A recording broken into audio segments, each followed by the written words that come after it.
Srpkinja iz Pariza Snežana bila je svedok užasnih scena u 19. parijskom arondismanu u noći između petka i subote. Da li nam možete reći malo više o svemu što se te noći dešavalo? Već od 2. januara ove godine sve do tog događaja strašnog koji me je probudio u noći između petka i subote, živeli smo ovako ispod prozora sa oko 100, najmanje 150, nekada je bilo sve do 400 čak osoba, ali to nisu migranti, bilo je migranata, ali to su migranti koji su, nažalost, ušli u taj se, kako da kažem, počeli su da uzimaju krak, zato što su im davali prvo besplatno, da bi ih navikne na to, i tako da se i oni tu između svih Francuza, mladih, stariji, je angromen, ne znam da kažem. Recite na francuskom pa ću da... Angromelanže. Dobro, bilo je svih tu rasa da, i kao što kažete, oni su bili u velikom broju tu, je li tako? Jako velikom broju, počeli su da dolaze oko 9 časova uveče i ostajali su sve do 6 ujutru. Da, i tu je, znači, drogirali su se, pravili su buku, nerede, je li tako? Ovdje je bio roštilj, ovdje ovako, na onoj klupi, šarbon, ugalj, dim, dobro. sve su tu pržili, jeli i još i plus toga dolazile su benevol koje mi smo nazivali sovaž, zato što znači, dolazili su, samo da prevedemo, dolazili su dobrovoljci koji su njima pomagali, da, privatni, sa lepim kolima iz lepog kraja koji ne žive ovde, koji ovde ne spavaju i to njih ne interesuje i oni su davali hranu, ali ti narkomani, razumete, toksikomani, njih nije interesovala hrana, njima treba novac da bi kupili krak i da bi se drogirali i oni su bacali i možete vidjeti fotografije koje sam snimala.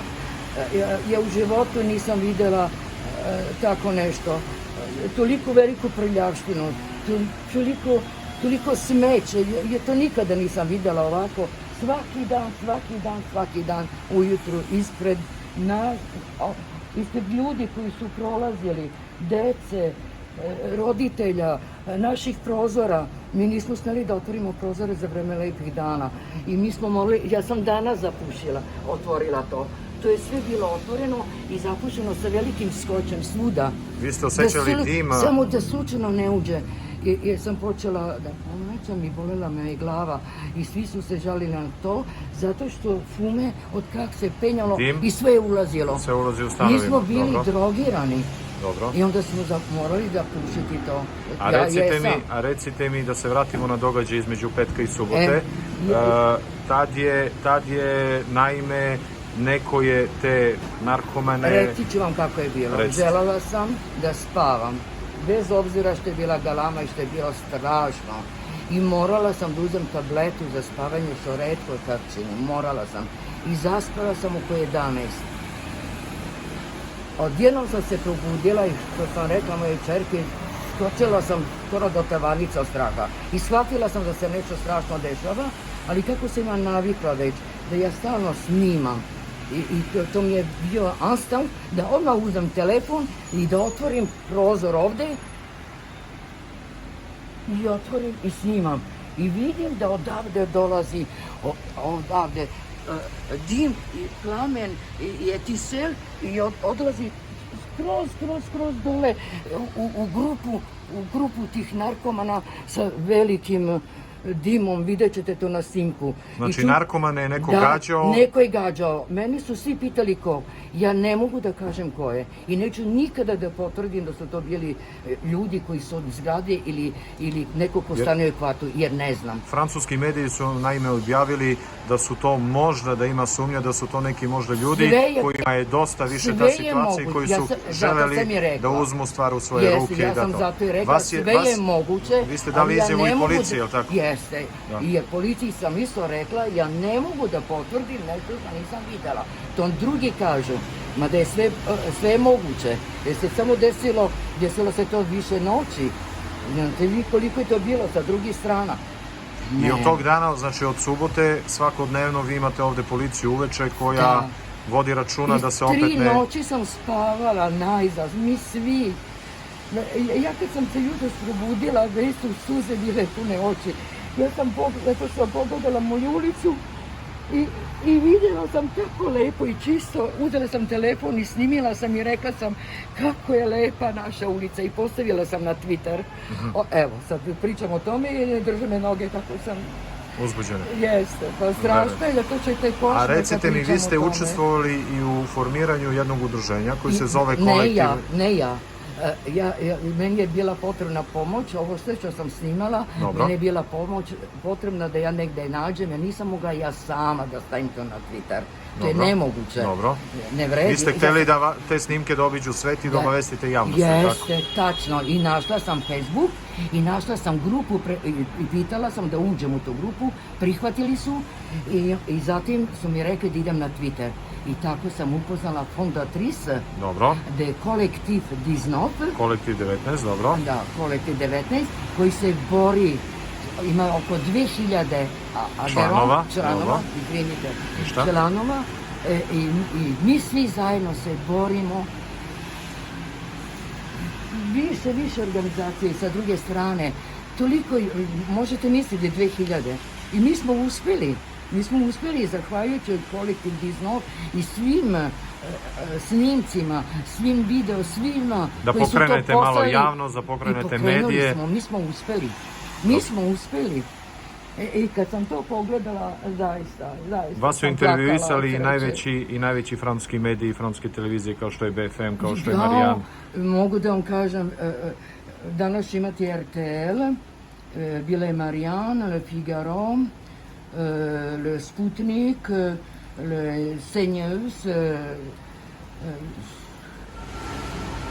Recite nam, da li su narkomani bili agresivni prema vama i prema ostalim stanovnicima zgrade? Narkomani prema meni nisu bili agresivni.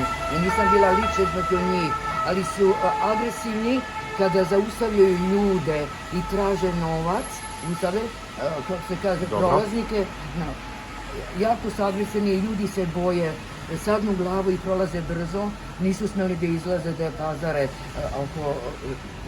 posle podne oko 4 sata, zato što ih je bilo puno. Svi su se bojali i vidjeli sam jednom, nikada nisam snimala sa otvorenim prozorom od straha i uvek sam slikala sa prozorskog stakla. Ali tog trenutka zavisi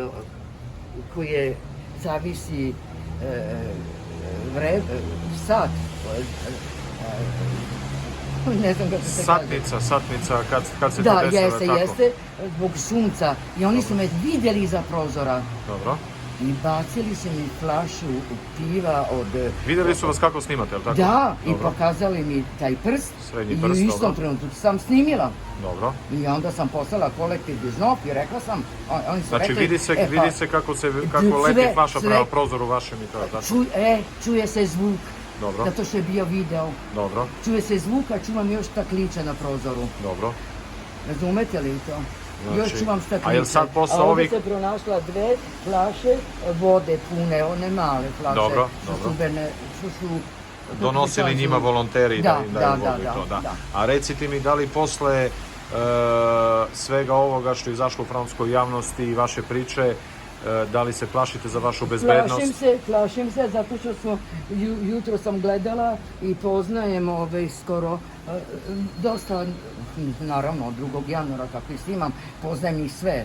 ko je diler, ko je modu. Modu se zovu ovi koji dolaze iz afričkih zemalja, iz Senegala. Dobro. To su modi, a to je diler. Dobro. I poznajem ih i vidjela sam ga i prolazi i gleda prema mom prozoru.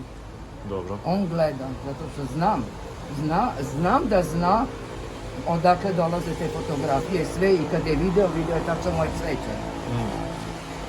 Dobro. Jeste, bojim se. Vi ste uspjeli kroz vašu borbu i kroz vaše objave na društvenim mrežama da pokrenete francusku javnost, da pokrenete francuske institucije. Ali najviše sa kolektiv Znop. Sa udruženjem Kolektiv 19, dobro. Jer da ne bi pisalo moje ime. Dobro. I na trenutak sam bila izgubila nadu. Rekli su mi da ne treba nikad gubiti nadu.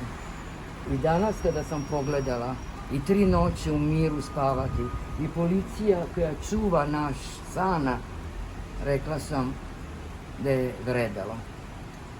Da je vredalo se boriti. I da nikada ne treba posustati. Nikada, ni za šta. Hvala vama za ovaj intervju. Ovaj intervju je odrađen za sajt Svi Srbi u Parizu. Hvala I vama. mi vam želimo još dugo mirnih i lepih noći i da se ovakve stvari ne ponove. Svako dobro i prijatno. Hvala vam.